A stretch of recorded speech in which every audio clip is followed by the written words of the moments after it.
ഇന്നത്തെ ഈ പ്രോഗ്രാമിൻ്റെ ഒരു പ്രത്യേകത ഇതൊരു ഫാമിലി മീറ്റപ്പാണ്. ബിക്കോസ് ഫൈസൽക്ക എന്ന് പറയുന്ന ഈ മനുഷ്യൻ ഇല്ലായിരുന്നുവെങ്കിൽ ഈ അക്കാഡമി ഉണ്ടാകുമായിരുന്നില്ല എന്ന് ഞാൻ എപ്പോഴും പറയാറുണ്ട്.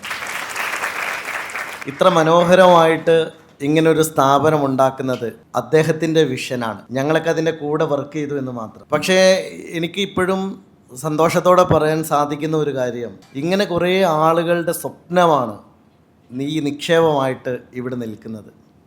അത് ഇവിടെ ഇരിക്കുന്നതാ ഈ 5 പേരെ പോലെ നാളെ നിങ്ങളുടെ പേരുകൾ കൊത്തിവെക്കപ്പെടണം എന്നത് മാത്രമാണ് ഞങ്ങളുടെ ആഗ്രഹം. അതിനുവേണ്ടിയുള്ള കഠിനാധ്വാനമാണ്.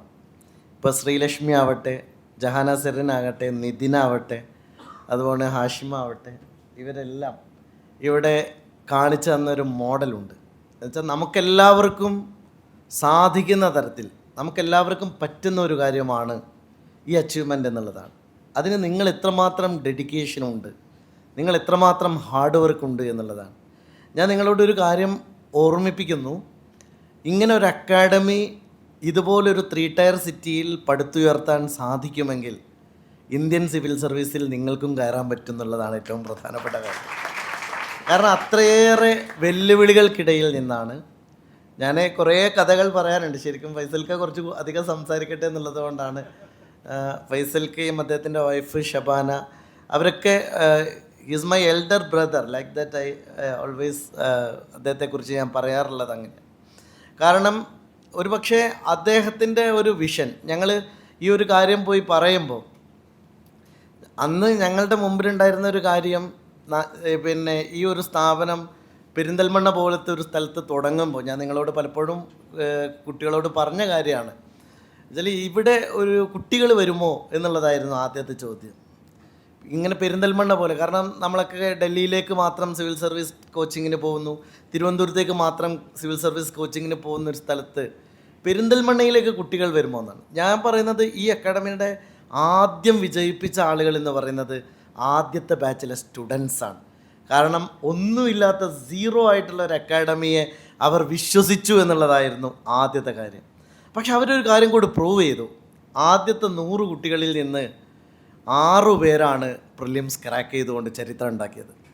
അതിൽ നിന്ന് 3 പേർ മെയിൻസ് ക്രാക്ക് ചെയ്തുകൊണ്ട് രണ്ടാമത്തെ ചരിത്രം ഉണ്ടാക്കി.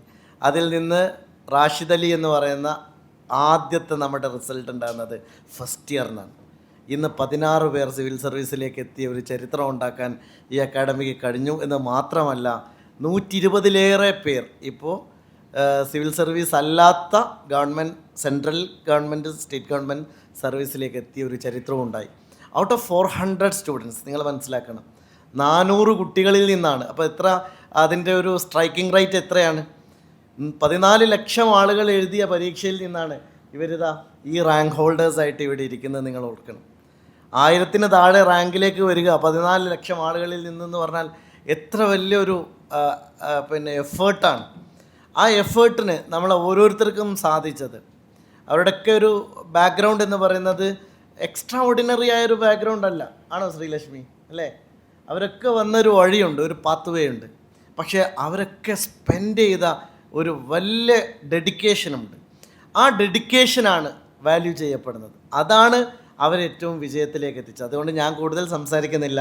ഫൈസൽക്കായെ കേൾക്കുക എന്ന് പറഞ്ഞാൽ നിങ്ങൾക്കറിയോ, ഒരു പക്ഷേ നിങ്ങൾക്ക് പോലും അറിയണ്ടാവില്ല, 1000-കണക്കിന് ബിസിനസ്സുകാർ 10 മിനിറ്റ് ഫൈസൽഖാനോട് സംസാരിക്കാൻ വേണ്ടി ടൈമിന് വേണ്ടി കാത്തിരിക്കുന്ന കേരളത്തിലെ ബില്യണേഴ്സിൽ ഒരാളാണ് ഫൈസൽ കുട്ടികൾ. അദ്ദേഹത്തിൻ്റെ ഒരു അപ്പോയിൻമെൻ്റ് എന്ന് പറയുന്നത് പോലും അത്രയേറെ പ്രഷ്യസാണ്. പക്ഷേ അദ്ദേഹം നമുക്ക് വേണ്ടി സ്പെൻഡ് ചെയ്യുന്നത് അദ്ദേഹത്തിൻ്റെ വിഷൻ്റെ ഭാഗമാണ്. അദ്ദേഹം ഒരു പക്ഷേ ഇന്ത്യയിലെ തന്നെ ഏറ്റവും അറിയപ്പെടുന്ന, നമ്മുടെ പ്രധാനമന്ത്രിയായിട്ട് പോലും നേരിട്ട് ബന്ധമുള്ള, ഇന്ത്യയുടെ അഡ്മിനിസ്ട്രേഷൻ ലെവലിലെ എല്ലാ തലത്തിലും അത്രയേറെ ബന്ധങ്ങളുള്ള ഒരാൾ ഈ പെരിന്തൽമണ്ണ പോലെയുള്ള ഒരു കൊച്ചു പട്ടണത്തിൽ ഇങ്ങനൊരു സ്ഥാപനത്തിൻ്റെ പാർട്ടായി നിന്നു എന്നതാണ് എൻ്റെ ഏറ്റവും വലിയ പ്രൗഡായി ഞാൻ കാണുന്നത്.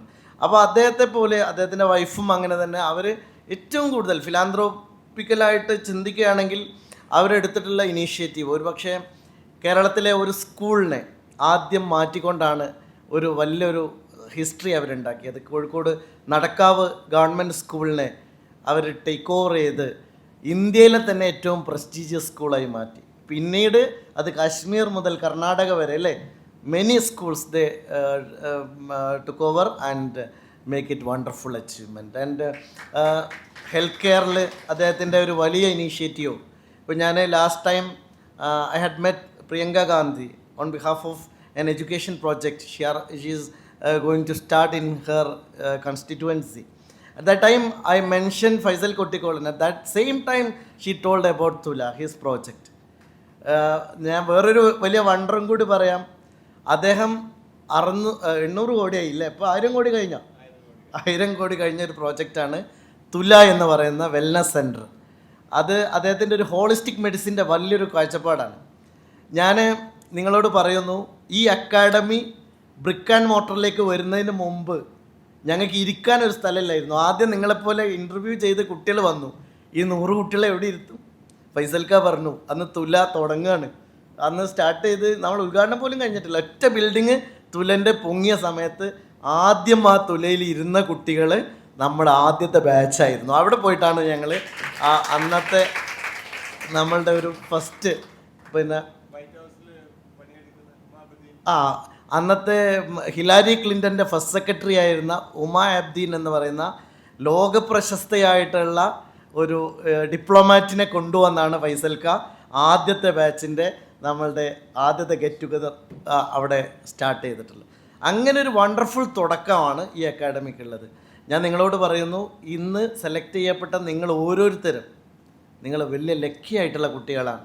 നിങ്ങൾക്ക് ഇന്ന് 4 വർഷത്തിന് ശേഷം ഇന്ന് ഈ അക്കാഡമിയിൽ ഞങ്ങൾ ഇരിക്കുമ്പോൾ നിങ്ങളെ ഇൻ്റർവ്യൂ ചെയ്യാൻ നമ്മുടെ അക്കാഡമിയിൽ നിന്ന് സിവിൽ സർവീസ് നേടിയ 12ഓളം കുട്ടികൾ നിങ്ങൾക്ക് വേണ്ടി ഇരിക്കാൻ കഴിയുന്ന ഒരു അന്തരീക്ഷം ഉണ്ടായി എന്നത് ഇതിൻ്റെ അടുത്ത വണ്ടറാണ്.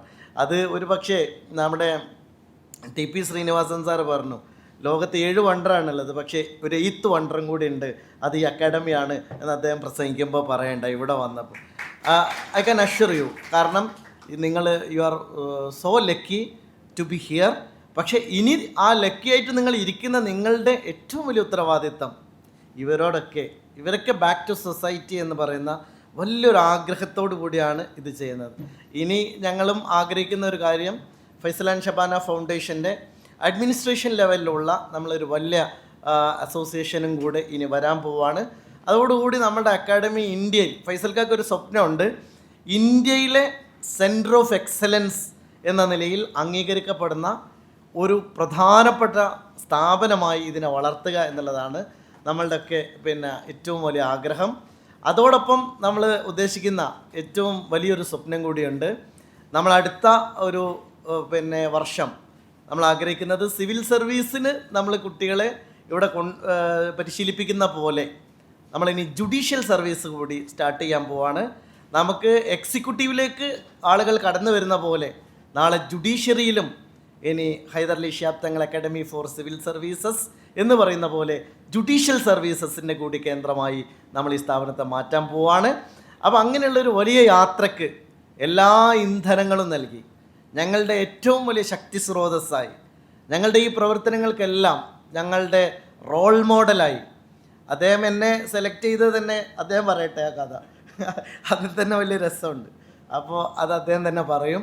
ഏതായാലും ഞങ്ങളുടെ ഈ ഒരു ബന്ധം എനിക്കും എൻ്റെ ലൈഫിൽ ഒരുപാട് പേഴ്സണലായിട്ട് എൻ്റെ ലൈഫിനെ ആകെ മാറ്റിമറിച്ച ഒരാളാണ് ഫൈസൽ കുട്ടിക്കോളൻ എന്ന് പറയുന്നതിൽ എനിക്ക് സന്തോഷമുണ്ട്.